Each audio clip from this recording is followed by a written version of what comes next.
So we are going to start profit और loss as a percentage. तो मैंने आप लोगों को पहले प्रीवियस चैप्टर में बताया था कि प्रॉफिट और लॉस का क्या है, कॉस्ट प्राइस, सेलिंग प्राइस, जो मैंने बताया था एक बार उसको रिवाइज कर लेना, फिर ये हम स्टार्ट करेंगे, ठीक है।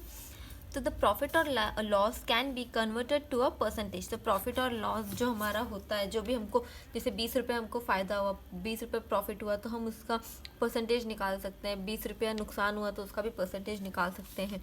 It is always calculated on the CP। अब जब हम लोग प्रॉफिट और लॉस निकालते हैं तो हमने जितने रुपए में ख़रीदा है, लाइक मैंने ये पेन 10 रुपये में ख़रीदा है और मैं इसको 12 रुपये में बेच रही हूँ, तो जो अगर मुझे इसका, तो मेरे को प्रॉफिट कितना हुआ 2 रुपीज़। तो अब मुझे इसका ये 2 रुपीज़ का मुझे परसेंटेज निकालना है, प्रॉफिट परसेंट निकालना है। तो जो मेरा कॉस्ट प्राइस, मतलब मैंने जितने रुपए में ख़रीदा, हमेशा उसके साथ ही कैलकुलेट होगा। Okay, for the above example we can take the profit percent और लॉस परसेंट। अभी जो ऊपर एग्जाम्पल था टॉय के ऊपर से, तो हम लोग उसका कॉस्ट प्राइस मतलब प्रॉफिट परसेंट और लॉस परसेंट निकालेंगे ये वाले को लेकर, ठीक है।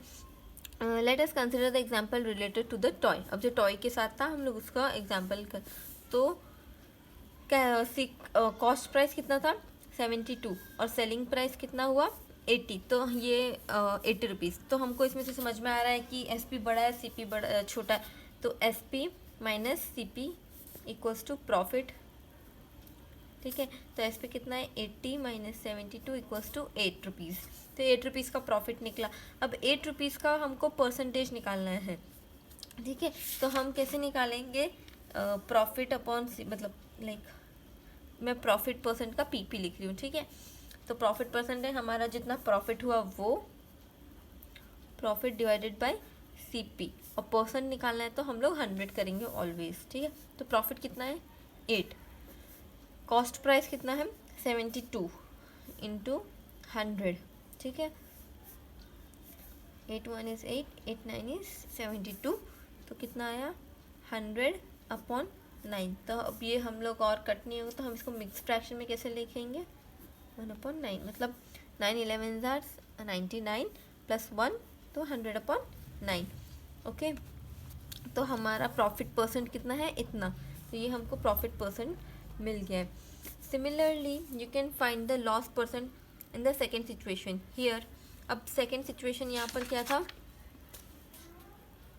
अ T-shirt bought for ₹120 rupees and sold at 100 rupees. तो हमको यहाँ पे लॉस फाइंड करना है, लॉस परसेंट, ठीक है। तो लॉस कितना हुआ है हमको, यहाँ पे कॉस्ट प्राइस है 120 और सेलिंग प्राइस है 100। तो हमको पता चल गया है कि CP ग्रेटर देन SP, तो क्या होगा लॉस। ऐसे पहले लिख देना है आपको, ठीक है। तो loss equals to CP minus SP। CP कितना है 120 माइनस 100 इक्वल्स टू 20। तो लॉस हमको कितना हुआ 20 रुपीज़। अब हमको लॉस परसेंटेज निकालना है।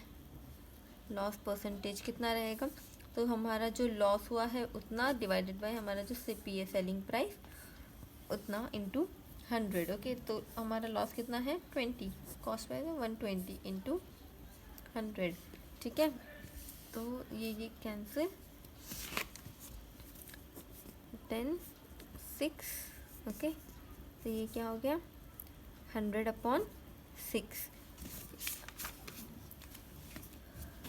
100 अपॉन 6। हम इसको 2 से कट करेंगे, 2 3 250, तो 50 अपॉन 3 इक्वल्स टू, हम ये कटिंग नहीं होगा तो इसको मिक्स फ्रैक्शन में लिखेंगे 2 अपॉन 3। तो 6 3 ज़ार 48 प्लस 2 50, तो 50 अपॉन 3। ओके, तो हमारा लॉस परसेंट है ये।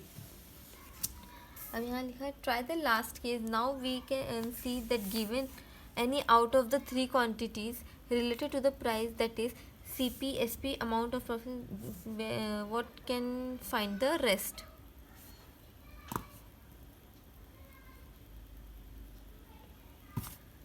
नेक्स्ट एग्जाम्पल है the cost of a flower vase is 120 rupees. तो CP कॉस्ट फ्लावर वास क्या है 120 रुपीज़ है फ्लावर वास का।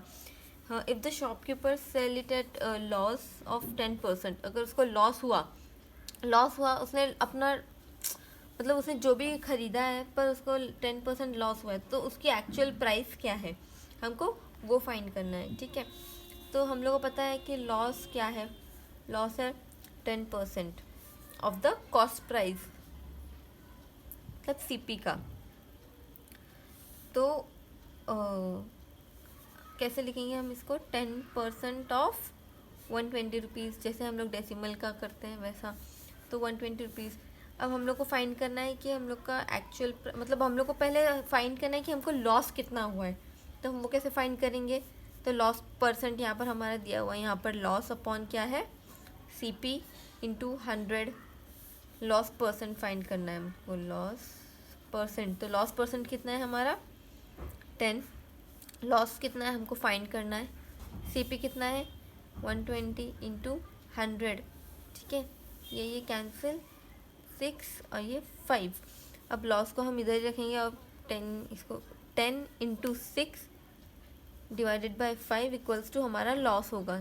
तो जो भी आंसर आएगा वो, तो 1 और 2, 6 2 12। तो हमको लॉस हुआ है 12 रुपये का। तो हमको 12 रुपये का लॉस हुआ है, ठीक है। और हमारा सेलिंग प्राइस, कॉस्ट प्राइस है ये। तो हम इससे अपना सेलिंग प्राइस निकाल सकते हैं। कैसे? तो SP इक्वल्स टू क्या होगा? CP plus loss, okay. CP minus loss, sorry loss हुआ है ना, तो CP माइनस लॉस। तो CP कितना है? 120, लॉस कितना है? 12। तो कितना हुआ आंसर? 108। तो मतलब शॉपकीपर ने उसने ख़रीदा 120 रुपये में, लेकिन उसको बेचा 108 रुपये में। तो उसको हुआ 10% का लॉस, मतलब 12 रुपये का लॉस हुआ। नेक्स्ट एग्जाम्पल है, selling price of a toy car is ₹540, मतलब SP कितना है? 540 रुपीज़ है, ठीक है। Then if the profit made by a shopkeeper is 20%, तो प्रॉफिट परसेंट कितना है? 20% है। तो उसका कॉस्ट प्राइस क्या है टॉय का, हमको वो देखना है, ठीक है। तो 20% ऑफ प्रॉफिट, मतलब अगर हम लोग CP कंसिडर कर रहे हैं, मतलब कॉस्ट प्राइस अगर हम 100 कंसिडर कर रहे हैं, अब पता नहीं है, लेकिन अगर हम कंसिडर कर रहे हैं तो हम लोग को CP पता है ये, इसका हम लोग कैसे निकालेंगे कि हमको कितने रुपए का प्रॉफिट हुआ। तो profit percent equals to profit upon CP into 100। कितनी? ये 20 है। प्रॉफिट कितना हुआ पता नहीं है, हमको दिखाना है। CP हम लोग ने 100 कंसिडर किया इंटू 100, ओके। यहाँ पे प्रॉफिट, तो ये कैंसिल हो जाएगा। तो 20 इक्वल्स टू प्रॉफिट, मतलब हमको प्रॉफिट कितना हुआ है? 20 रुपीज़ का प्रॉफिट हुआ है। अब जब 20 रुपीज़ का प्रॉफिट हुआ है तो हम लोग आसान से निकाल सकते हैं कि हमारा सेलिंग प्राइस क्या है। तो जो हमको बताना होता है कि सेलिंग प्राइस हमारा क्या है, तो SP हमको डिफाइन करना है। तो कैसे करेंगे? Profit plus CP। तो प्रॉफिट क्या है हमारा? 20 प्लस, और CP हमने क्या लिया था? 100। तो हमारा आया 120। जब हमको पता है कि ये 120 है और CP इज़ 100 है, तो जब therefore when SP equals to 540 then CP कितना रहेगा? व्हेन SP इक्वल्स टू 540, मतलब यहाँ पर हमको CP फाइंड करना है। तो जब 120 है तो CP 100 है, तो जब 540 रहेगा तो CP कितना रहेगा? ओके।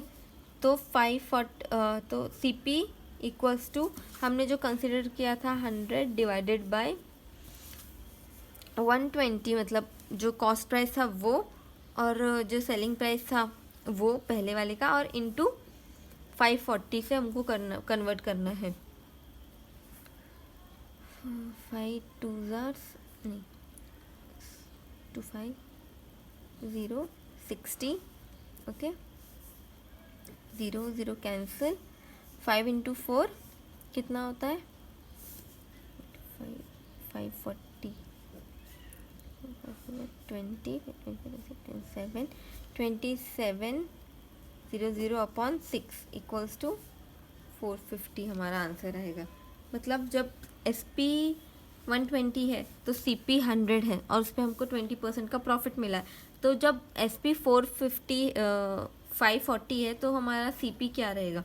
तो हम लोग ने क्या किया कि हमारा जो SP पहले जो CP था वो डिवाइडेड बाय जो SP था वो, और इंटू 100, लाइक क्रॉस मल्टीप्लिकेशन। यहाँ पे मैं तो लाइक 120 पर 100 है, 120 100 है, तो 540 पर कितना रहेगा? मतलब यहाँ पर SP है, यहाँ पर CP है, ठीक है। तो जब 20 है जब 120 SP है तो उस पर हमारे CP 100 है, तो 540 पर कितना रहेगा, तो लाइक ये क्रॉस मल्टीप्लिकेशन है, ये इंटू 540 डिवाइडेड बाय 120, यही चीज़ मैंने यहाँ कर दी। ओके, तो हमारा आंसर आएगा ये। नेक्स्ट टॉपिक है charge given on borrowed money और सिंपल इंटरेस्ट। अब हमको यहाँ पर सिंपल इंटरेस्ट का देखना है, ठीक है। तो Sohni said that they were going to buy a new scooter. Mohan asked her whether they had a money to buy it. भाई सोहनी ने क्या बोला, हम लोग स्कूटर खरीदने जा रहे हैं, तो मोहन ने क्या बोला कि पैसे हैं, तो सोहनी बोल रही है कि उसके फादर जा रहे हैं बैंक लोन लेने, ठीक है। The money you borrow is known as sum borrowed और प्रिंसिपल, तो जो हम बैंक से पैसे लेते हैं उसको हम बोलते हैं principal. This money would be used by the borrower for some time before it is return. मतलब हम लोग पैसे से जो पैसे लेते हैं बैंक से उधार, वो हमको उनको लौटाना पड़ता है एक पर्टिकुलर टाइम के अंदर, ठीक है। For keeping this money for some time the borrower has to pay some extra money to the bank.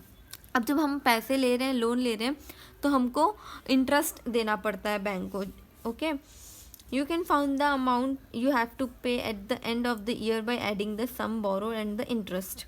अब हम लोग ऐड कर सकते हैं ना कि हमने कितना लोन लिया और हमको कितना इंटरेस्ट पे करना है, उसको क्या कह रहे हैं, वो कैसा रहेगा, अमाउंट क्या है, प्रिंसिपल पर प्लस इंटरेस्ट, मतलब हमने जितना पैसा उनसे लिया वो और हमारा जितना इंटरेस्ट हुआ वो दोनों मिलाकर हमको बैंक को पे करना पड़ता है, ठीक है। Interest is generally given in percent for a period of 1 year. अब मतलब कुछ परसेंट रहता है, उस परसेंट के ऊपर वो लोग बैंक वाले हमको पैसे देते हैं और वो हम लोग को 1 साल पर 2 साल पर मिलता है। इट इज़ रिटर्न एज, जैसे यहाँ पर 1 ईयर के लिए है, तो it is return as 10% per year और पर एनम, और इन शॉर्ट 10% P.A, ठीक है। अब P.A means on every ₹100 borrowed, तो मतलब जैसे अभी आपने बैंक से 100 रुपये लिया है, तो हर साल आपको 10 रुपये देना पड़ेगा, हर साल 10 रुपये, ऐसे नहीं कि हर महीने, हर साल एंड में 10 रुपये देना पड़ेगा। मतलब 100 रुपये जो हमने बैंक से लिए वो प्लस एक्स्ट्रा 10 रुपये हमको देना पड़ेगा, ठीक है। तो हम एग्जाम्पल देखते हैं। Anita takes a loan of ₹5,000 at 50%। उसने कितना लोन लिया, लोन कितना है, 5,000 का है। एट परसेंट मतलब कितना इंटरेस्ट, 15% के इंटरेस्ट पे लिया। Find the interest she has to pay at the end of 1 year. अब 1 साल के बाद उसको कितना पे करना है, उसको ये देखना है, ठीक है। तो हम लोग इसको बोलेंगे रेट ऑफ इंटरेस्ट, ठीक है। हमारा इंटरेस्ट यही रहेगा, मतलब इतने पर इंटरेस्ट, उन्होंने 1 साल का इंटरेस्ट ये है। तो अब इसने 5,000 का लिया है और उसका रेट ऑफ इंटरेस्ट क्या है, 15%। इसका मतलब अगर वो उसने 100 रुपये लिया बैंक से, तो उसको 15 रुपये पे करना पड़ेगा। जो परसेंट रहेगा, अगर हम 100 रुपये से कंसिडर कर रहे हैं, तो वो हमारा जितना परसेंट रहेगा तो हम लोग को उसको उतना देना पड़ेगा, ठीक है। तो अगर वो 100 रुपये ले रही है तो उसको एंड में 15 रुपये देना पड़ेगा। तो उसी हिसाब से अगर वो 5,000 ले रही है तो उसको कितना देना पड़ेगा, इसका क्रॉस मल्टीप्लिकेशन हम आराम से कर लेंगे, into 5,000 divided by 100। Okay, 0 0 cancel, 15 into 50 इतना 750। ओके, तो उसको एंड में कितना रुपए देना पड़ेगा, उसका मतलब इंटरेस्ट इसका इतना आया है, ठीक है। तो उसको एंड में कितना रुपए देना पड़ेगा, तो उसका जो अमाउंट क्या रहेगा, तो प्रिंसिपल उसने मतलब कितना लिया, प्रिंसिपल का P प्लस उसका इंटरेस्ट उसका इंटरेस्ट कितना आया 750। तो उसका प्रिंसिपल क्या है 5,000 प्लस 750, तो आएगा 5750। ओके, तो उसने इतना परसेंट मतलब उसको एट द एंड उसको इतना पैसा देना है बैंक वाले को, ठीक है। और हम प्रिंसिपल को P लिख सकते हैं, ठीक है, और इसको रेट ऑफ इंटरेस्ट को R लिख सकते हैं, और बस फिर ठीक है, ये हो गया। अब इंटरेस्ट फॉर मल्टीपल ईयर्स। अब तो जितना हमने अभी कोई 5,000 लिया है तो वो 1 ईयर में पे कर सकता है, लेकिन अगर किसी को लैक्स में लेना है तो उसको मल्टीपल ईयर्स लगते हैं, मतलब 2-3 साल लगते हैं। तो जब 2-3 साल का लेता है तो हर साल उनको इंटरेस्ट पे करना पड़ता है। उन्होंने 10,000 रुपये लिए, 3 साल के अंदर उनको पे करना है, तो 10,000 रुपये पर जितना भी इंटरेस्ट उन्होंने 1 साल में दिया है ना, तो उनको हर 3 साल देना पड़ेगा, ठीक है। For example, if Anita return the money at the end of 2 year, if the amount is borrowed for more than 1 year, the interest is calculated for the period of the money is kept. For example, if Anita returns the money at the end of 2 years and the rate of interest is the same, then she would have to pay twice of interest, that is 750 rupees for the first year and 750 rupees for the second year. अगर यहाँ पे क्या है कि हमने ये तो 1 year का फाइन किया, ठीक है, अब हमको 2 ईयर्स का फाइन करना है, ठीक है। तो हाँ, अनीता को एट द एंड 1 ईयर के एंड में उसको इतना पे करना है, सेकेंड ईयर के एंड में भी उसको इतना ही पे करना पड़ेगा, समझ, ओके। तो this way of calculating interest where principal is not change is known as simple interest. इसको हम सिंपल इंटरेस्ट कहते हैं जब हमारा प्रिंसिपल चेंज नहीं होता है। लाइक तुमने इतना पैसा इतने पे दिया है तो चेंज नहीं होता वो पैसा उतने का, मतलब जो इंटरेस्ट पे तुमने लिया है वही इंटरेस्ट पे तुमको पे करना पड़ेगा। As the number of year increases the increase also interest the in the interest also increase. जैसे ईयर्स इंक्रीज होंगे, लाइक अभी अनीता ने 2 साल पे लिया, तो वो अगर वो 3 साल करेगी तो उसको 3 साल पर थर्ड ईयर भी उसको 750 देना पड़ेगा, ठीक है। फॉर ₹1000 बोरोड फॉर ₹100 बोरोड, अभी उसने एग्जाम्पल दे रहे हैं, जैसे उसने 100 रुपया लिया एंड 3 साल के लिए, और उसका रेट ऑफ इंटरेस्ट क्या है 18% है। तो वो कैसे करेंगे, लाइक अभी 100 रुपीज़ है, 100 रुपीज़ पर 18% रहेगा। जैसे मैंने बताया कि 100 रुपया बोरो किया है तो 100% का क्या रहेगा, तो 100% का 100 रुपीज़ ही रहेगा। तो अब उसको 3 साल पे करना है, तो 18 + 18 + 18, तो उसको जितना, मतलब 3 साल उसको ये पे करना पड़ेगा। तो कितना है, उसको 54 पे करना है। थर्ड एकदम लास्ट में उसको 3 साल के बाद उसको 54 प्लस जितना उसने अमाउंट, जितना उसने बोरो किया था, 100 रुपीज़ बोरो किया था, तो ये दोनों मिलाकर उसको बैंक को पे करना है, ठीक है। We can find the general form of simple return for 1 more than year.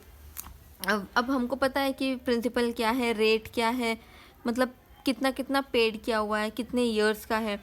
तो अगर 1 ईयर है तो 1 ईयर के लिए फॉर्मूला क्या है, rate of interest into principal divided by 100, ये फॉर्मूला है फॉर 1 ईयर। अगर उससे ज़्यादा है, लाइक 2 ईयर्स 3 ईयर्स, तो हम PTR अपॉन 100, मतलब ये प्रिंसिपल टाइम रेट अपॉन 100, ठीक है। और ऐसे हमको फाइंड करना है। And try this by yourself, this one, okay. Then हम नेक्स्ट एग्जाम्पल पर जाते हैं। मनोहर पे एन इंटरेस्ट ऑफ ₹750। मनोहर का इंटरेस्ट कितना है, 750 रुपीज़ है, और उसे इंटरेस्ट कितने के लिए था, 2 साल के लिए लिया था। तो हमको उसका फाइन कितना करना, और हमारे ये year on a sum of कितना उसने लिया था, प्रिंसिपल क्या है 450 उसने लिया था। तो हमको रेट ऑफ इंटरेस्ट फाइंड करना है, मतलब हमको फाइंड क्या करना है, R% फाइंड करना है, ठीक है। ऐसे हमको पहले क्वेश्चन समझना पड़ेगा कि हमको फाइंड क्या करना है, ठीक है। तो फॉर्मूला क्या मैंने बताया था इंटरेस्ट का, इंटरेस्ट इक्वल्स टू PTR/100। तो इंटरेस्ट क्या है हमारा 750 है, प्रिंसिपल क्या है 4500, टाइम क्या है हमारा 2, और रेट ऑफ इंटरेस्ट तो हमको फाइंड करना, तो वैसे का वैसे लिखेंगे डिवाइडेड बाय 100, ये 0 कट, ठीक है। तो 750 इक्वल्स टू 45 × 2, तो हो गया 90 × R। अब ये 750 मतलब 750 डिवाइड, नीचे इक्वल्स टू के यहाँ आएगा, तो ये मल्टीप्लिकेशन है ना, तो ये डिवाइड हो जाएगा, तो ये 90 हो जाएगा, तो ये हमारा हो जाएगा R%। अब ये और कटिंग 0 हो गया कट, तो 75/9, तो ये हम इसको और कुछ कर नहीं सकते, मतलब ये और कट नहीं हो पाएगा। तो लाइक मतलब 3 से होगा, 3 3 * 3 और 3 2 6, यहाँ पे 3 5, तो 25/3 ये कट नहीं होगा। तो हम इसको कैसे लिखेंगे, 831 मिक्स्ड फ्रैक्शन में हम इसको लिख सकते हैं, ओके। और ये भी खुद से कर लेना, ट्राई करो और एक्सरसाइज कंप्लीट करो। यहीं पे हम लोग का चैप्टर ख़त्म हो रहा है, ठीक है। Thank you.